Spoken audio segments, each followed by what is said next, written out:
Welcome back to के गुरु channel bye निर्मल गुप्ता। प्यारे बच्चों, आज हम शिक्षा निदेशालय द्वारा आई हुई कक्षा 8 की कार्यपत्रक नंबर 8 सॉल्व करेंगे।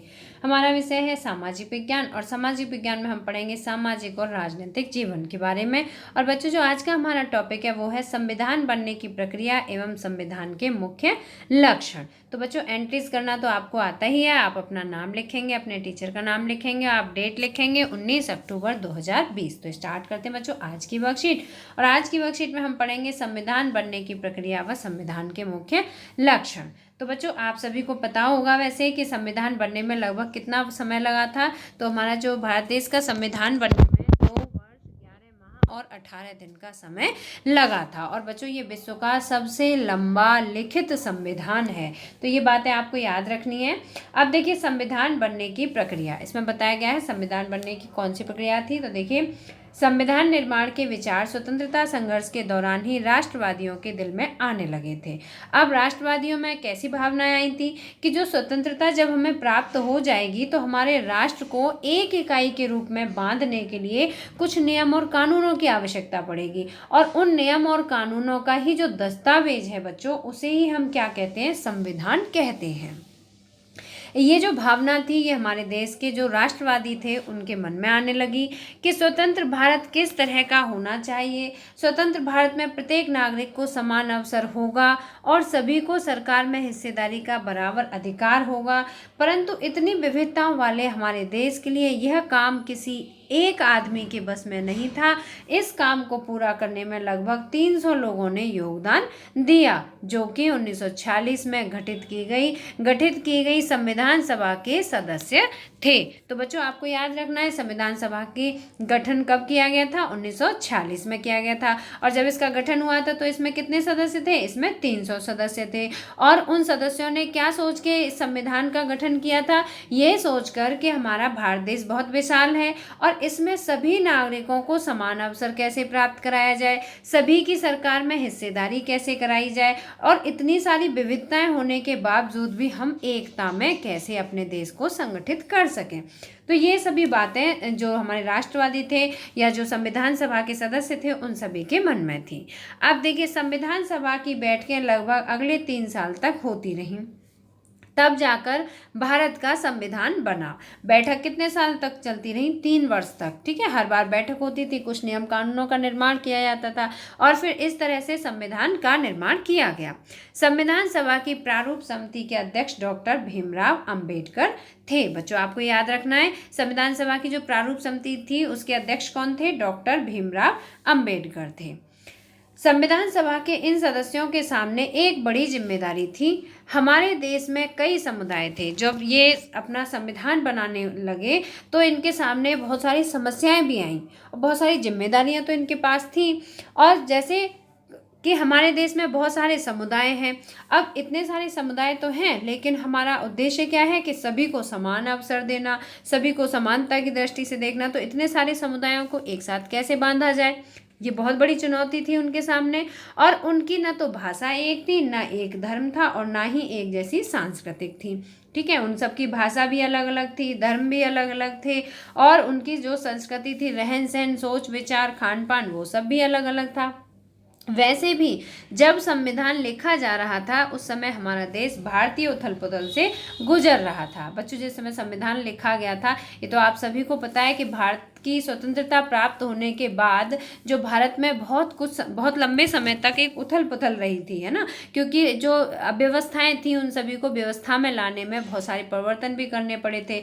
लेकिन इन सदस्यों ने अपने दायित्वों को निष्ठा से निभाते हुए एक ऐसे दस्तावेज तैयार कर दिखाया जिसमें राष्ट्रीय एकता को बनाए रखने के साथ साथ विविधता के प्रति गहरा सम्मान दिखाई देता है। तो इन्होंने क्या तैयार किया बच्चों? एक ऐसा दस्तावेज तैयार किया। और वही दस्तावेज क्या कहलाता है बच्चों? वही दस्तावेज हमारा भारतीय संविधान कहलाता है। तो मुझे उम्मीद है कि आपको आज की वर्कशीट में जो टॉपिक बताया गया है, संविधान के बारे में जो बताया गया, वो अच्छी तरह समझ में आ रहा होगा। अब हम पढ़ेंगे इसमें संविधान के मुख्य लक्षण। संविधान के क्या क्या लक्षण थे? तो देखिए, पहला इसमें बताया गया है संघवाद। संघवाद क्या होता है बच्चों? इसका मतलब देश में शासन चलाने के लिए विभिन्न स्तरों पर अलग अलग प्रकार की सरकारों का होना। बच्चों, हमारे देश में जितने भी राज्य हैं उन सभी राज्यों में, है ना, और विभिन्न स्तरों पर अलग अलग स्तर पर अलग अलग प्रकार की सरकारों का होना ही क्या कहलाता है? संघवाद कहलाता है। हमारे देश में 3 स्तरों पर सरकार काम करती है। अब कौन कौन से स्तर हैं बच्चों? पहला स्तर है केंद्र स्तर, इस पर केंद्रीय सरकार कार्य करती है। दूसरा स्तर है राज्य स्तर, इस पर राज्य सरकार कार्य करती है। और तीसरा स्तर है स्थानीय स्वशासन, इसमें हमारा पंचायती राज व्यवस्था या नगर निगम प्रशासन कार्य करता है। तो आपको याद रखना है, जो हमारा भारतीय संघ है इसमें कितने 3 स्तरों पर सरकार कार्य करती है। पहली है केंद्रीय सरकार, दूसरी है राज्य सरकार और तीसरी है पंचायती राज व्यवस्था या नगर निगम प्रशासन। ठीक है बच्चों, इसकी वजह यह है कि भारत जैसे विशाल देश में सभी राज्यों को कुछ मुद्दों पर फैसले लेने का स्वायत्त अधिकार हो सके। अब बच्चों, संघवाद की स्थापना क्यों की? जिससे कि सभी राज्यों में, ऐसा नहीं है कि केंद्र एक ही जगह से मतलब सभी राज्यों को कैसे सुव्यवस्थित करेगा, तो इसलिए राज्यों को भी पावर दी, तो सभी राज्यों को कुछ मुद्दों पर फैसले लेने का स्वायत्त अधिकार दे दिया गया, मतलब उनके हाथ में वो अधिकार प्रदान कर दिए गए। इन मुद्दों की स्पष्टता के लिए संविधान में कुछ सूचियां भी दी गई हैं कि कौन कौन से कार्य हैं जो कि राज्यों को करने हैं। अब बच्चों, जो आज की वर्कशीट है इस पर आधारित यहाँ पर आपके लिए एक क्रियाकलाप है जो आपको स्वयं करना है। तो देखिए, मैं आपको समझाती हूँ। अपने आसपास के बैंक, स्कूल, डिस्पेंसरी, अस्पताल, पुलिस व अपने क्षेत्र के सांसद मतलब मेंबर ऑफ पार्लियामेंट में MP या विधायक मतलब member of legislative assembly MLA, निगम पार्षद का नाम लिखिए। बच्चों, आप अलग अलग क्षेत्रों में रहते हैं तो आपको अपने अपने क्षेत्रों के सांसद का मतलब MP का, MLA का और निगम पार्षद का नाम आपको स्वयं लिखना है और पता लगाइए कि ये किस प्रकार की सरकार, केंद्र, राज्य या अन्य के अंतर्गत काम करते हैं। तो बच्चों देखो, इसमें जो बताया गया है, जैसे बैंक है, स्कूल हैं, डिस्पेंसरी हैं, अस्पताल हैं, ये सभी बच्चों राज्य सरकार के अधीन कार्य करती हैं। ठीक है, इसके अलावा जो पुलिस है ये राज्य के भी अधीन कार्य करती है और केंद्र के भी अधीन कार्य करती है। ठीक है, इसी प्रकार से आपको पता लगाना है, ये तो मैंने आपको बता दिया। अब आपको MP, MLA और निगम पार्षद के नाम स्वयं पता लगाकर अपनी वर्कशीट में लिखने हैं। अब बच्चों, यहाँ पर वर्कशीट पर आधारित प्रश्न दिए हैं 4, तो मैं आपको 4 प्रश्न और उनके उत्तर समझाती हूँ। तो देखिए, पहला प्रश्न है, संविधान का निर्माण करते समय संविधान सभा के सामने कौन कौन सी चुनौतियाँ थीं? तो देखिए, पहले प्रश्न का आंसर है, संविधान का निर्माण करते समय संविधान सभा के सामने अनेकों चुनौतियां थीं। अब कौन कौन सी थी? नंबर 1, अनेक समुदाय। अनेक समुदाय थे, हमारा भारत देश बहुत विशाल देश है, इसमें बहुत समुदाय हैं।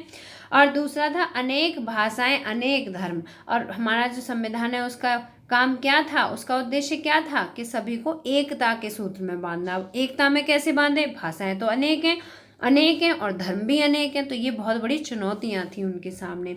अनेक संस्कृतियां मतलब लोगों का रहन सहन, खान पान, पहनना ओढ़ना, वेशभूषा, व्यवहार, ये सभी चीज़ें संस्कृति में आ जाती हैं। ठीक है, ये सभी भी अनेक थी।